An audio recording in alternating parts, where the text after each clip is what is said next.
अस्सलाम वालेकुम। Saudi Arabia में 11,000 ख़ानदान यतीम बच्चों की कफ़ालत कर रहे हैं और 19,000 से ज़्यादा लोगों ने रजिस्ट्रेशन करवा रखी है और अब लेने वाले तो मौजूद हैं, लेकिन यतीम बच्चे नहीं हैं जो उनको दिए जा सकें। मुझे वो बात याद आ गई जो हम उलमा से सुनते हैं कि अगर मालदार लोग अपनी ज़कात निकालना शुरू कर दें तो लेने वाला कोई गरीब ना बचे। यानी ये इस्लाम का एक खूबसूरत निज़ाम हयात है। तो इस मौका पे मैं खबर तो ये है, लेकिन मैं कासम अली शाह साहब का वो मुझे दर्जन 13 की याद आ गई और सऊदी अरब के इन 11,000 यतीम बच्चों की पूरी कहानी जान के मुझे कासम अली शाह याद आ गए।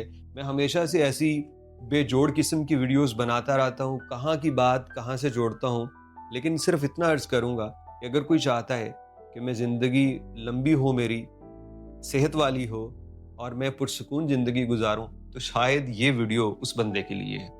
आपको बताते हैं, सारी चीजें बताते हैं कासम अली शाह साहब कहाँ से आ गया। खबर ये है कि जमियातुल विदाद जो है एक इदारा है और ये सऊदी अरब में जो अप्रूव्ड गवर्नमेंट इदारा है, ये यतीमों की कफालत का सारा निज़ाम देखता है।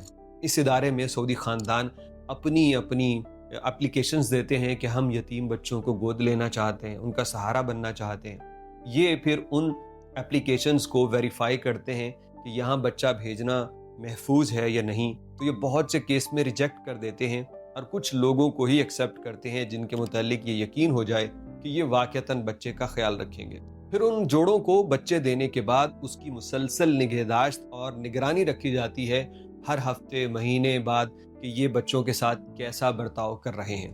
तो ये इस तरह से सिस्टम चलता है और बताया गया है कि कईयों को गोद लिया गया और कईयों की सिर्फ तालीमी और हर तरह की जो सेहत और पूरी ज़िंदगी की जो माली जिम्मेदारी है वो ली गई है। तो अब ये स्टोरी जब मैं सुन रहा था ना, तो मुझे वो बात याद आ गई। कासम अली शाह साहब को मैंने सुना कि वो कह रहे थे कि उन्होंने किसी का हवाला दिया कि दर्जन 13 की, यानी दर्जन 12 की तो सारे देते हैं, क्यों ना 13 की दर्जन दी जाए, यानी एक दर्जन के बदले 13 दिए जाए। अब मतलब ये था कि जो बनता है उससे ज्यादा देना। तो मैंने जब उनकी ये बात सुनी तो मेरा जिन जिन के साथ मामला था, चाहे वो मैं बाल कटवाता हूँ, चाहे मैं दूध जहाँ से लेता हूँ, या हमारे घर में जो हमारी मदद करने वाली मोहतरमा आती हैं, तो वो उन तमाम के साथ मैंने वो दर्जन 13 का हिसाब रखा कासम अली शाह के बयान को सुन के समझ के। अब लोग उन पे बड़ी ट्रोलिंग भी करते हैं, कभी बातें करते हैं, लेकिन हम ऐसे ही हैं लोग। एक बंदे की 90 सही बातों को छोड़ के उसकी जो 2 गलत निकलेंगी उसके ऊपर हम बैठ जाते हैं और हम ठट्ठा भी बनाते हैं और उस पर ट्रोलिंग भी होती है। लेकिन खैर, मेरे जैसे बहुत से लोग होंगे जिन्होंने उस बंदे की मस्बत बातें सुनी और अपनी ज़िंदगी में इम्प्लीमेंट किया। एक और बात जो उन्होंने अक्सर कही, उन्होंने कहा कि अगर इंसान की ख्वाहिश होती है कि मैं अपने बच्चे को अच्छे नंबरों से जब ये इम्तिहान पास करे तो इसको बाहर भेज दूँ, आला यूनिवर्सिटी कॉलेज में तालीम दिलाऊँ, अगर आपका बच्चा वो नंबर नहीं ले सका तो आपके इर्द गिर्द कोई बच्चा है जो नंबर ले चुका है लेकिन उसके पास पैसे नहीं है, तो इन पैसों को वहां खर्च कर दें। कोई कहते हैं हादसे में अचानक माँ बाप फौत हो गए, उनकी मैं खिदमत ही ना कर सका, तो आपके इर्द गिर्द कितने ही माँ बाप ऐसे हैं जिनको ज़रूरत है खिदमत की, यानी पैसे की। आप उनकी मदद कर दीजिए, उनका सहारा बन जाइए।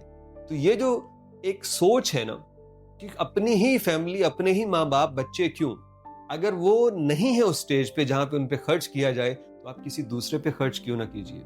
तो ये जिंदगी के वो खास एहसासात थे जो मैं इन 11,000 बच्चों की मुकम्मल स्टोरी पढ़ते हुए मुझे वो कासिम अली शाह की बातें याद आ रही थी। मैं तो भाई इसलिए इन दोनों चीजों को आपस में मिला रहा हूं कि जो अपनी जिंदगी में मजे चाहता है वो ये काम जरूर कर ले, वो दर्जन 13 की शुरू कर दे और वो अपने बच्चों के लिए जो प्लानिंग है वो अगर दूसरों के लिए भी सोच ले तो क्या ही अच्छा है। यानी मेरे पास, मैंने बजट में एक मखसूस कर लिया था कि 1 लाख रुपए अपनी बेटी की तालीम पे खर्च करने। अब उसको उसकी ज़रूरत नहीं रही, उसकी स्कॉलरशिप लग गई है या कोई वो उस तरफ गई नहीं, वो खर्चा नहीं हो रहा, तो 1 लाख रुपए मैं किसी ऐसी बच्ची पे क्यों ना खर्च कर दूं जो मेरी अपनी सगी नहीं है लेकिन उसको ज़रूरत है। तो क्यों ना मैं अपनी बेटी की तरफ से ट्रीट करूं। ये वो चीज़ें हैं जब आप करते हैं ना, तो आपके अंदर के ये जो खुलिये हैं, ये दिमाग की जो शरियाने हैं, ये जो दिल को खून जाता है, इनमें कुछ ऐसी तब्दीलियां होती हैं जो आपकी उम्र भी बढ़ाती हैं, आपकी सेहत भी बढ़ाती हैं। जो रहम का, जो लोगों से भलाई का मामला करता है ना, तो اندر سسٹم چلتا ہے. لوگوں سے نفرت کرنے والا، ان کے متعلق منفی سوچنے والا ہر وقت خود ہی پریشانی اور آخرکار بیماریوں میں مبتلا ہو جاتا ہے. سعودی عرب کا معاملہ نہیں ہے 11,000 بچوں کی کفالت کرنا. اللہ ان کو اور دے، وہ اس کام میں اپنے آپ کو پیش کر پائیں. کہنا صرف یہ چاہتا ہوں کہ ہمارے ارد گرد بھی کتنے ایسے جوڑے ہوں گے جن کو 10 سال ہو گئے شادی کو، بچے نہیں ہو رہے. تو یار آپ اس کے لیے کوشش جاری رکھیے. لیکن کیا ہی اچھا ہو کہ اگر آپ کسی ایسے یتیم کو سہارا دے دیں جسے ضرورت ہے ماں باپ کی، اور ایسے سہارے کی جہاں اس کی بہتر طریقے سے پرورش ہو سکے. تو زندگی دیکھنے کا ذرا نظریہ بدلیے. اللہ رب العزت انسان کے امتحان بھی بعض اوقات لے رہا ہوتا ہے. جب وہ امتحان کو اچھے طریقے سے پاس کر جاتا ہے تو پھر آزمائشیں بھی ختم ہو جاتی ہیں. کئی ایسے بندوں کو دیکھا جنہوں نے کسی بچے کو گود لیا اور اس کے بعد پھر ان کے اپنے گھر اپنی اولاد بھی پیدا ہو جاتی ہے. اس کے متعلق بتلائیے گا آپ کو کیا لگا جو باتیں ہم نے کی کہ اپنے بچوں کے علاوہ دوسروں کے بچوں پہ خرچ کرنا اور درجن 13 کی کر دینا. اور قاسم علی شاہ صاحب کے متعلق کوئی اور بھلی بات یا کسی بھلی بات کرنے والے کا حوالہ آپ دینا چاہیں تو ضرور دیجئے.